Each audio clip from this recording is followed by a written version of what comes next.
Le peuple en grande foule le suivait, ainsi que des femmes qui se frappaient la poitrine et se lamentaient sur Jésus.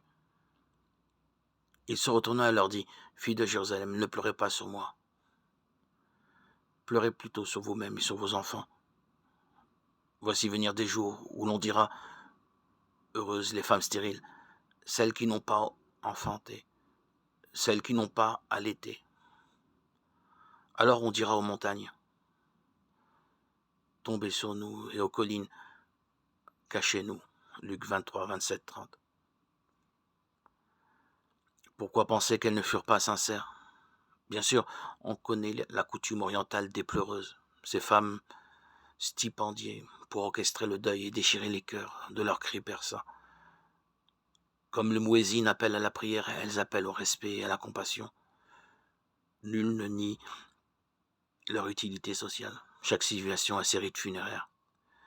Mais ces filles de Jérusalem n'étaient peut-être pas de cette gente-là. Leurs pleurs n'étaient sans doute pas exclusivement professionnels.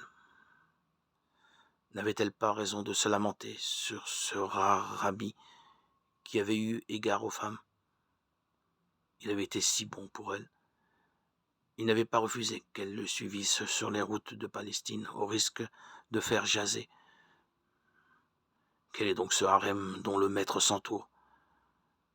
Quand on connaît la misogynie ambiante, il fallait avoir un toupet de fils de Dieu pour oser prendre des femmes comme disciples.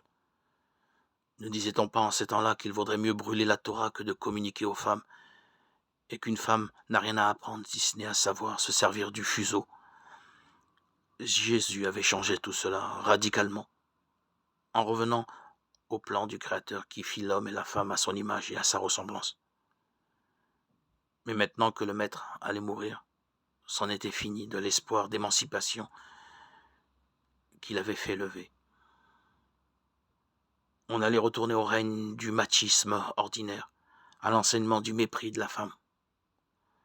Oh oui, pleurez sur vous, sainte femme de Jérusalem, car la mort de Jésus, c'est votre retour assuré à l'asservissement et à la minorité.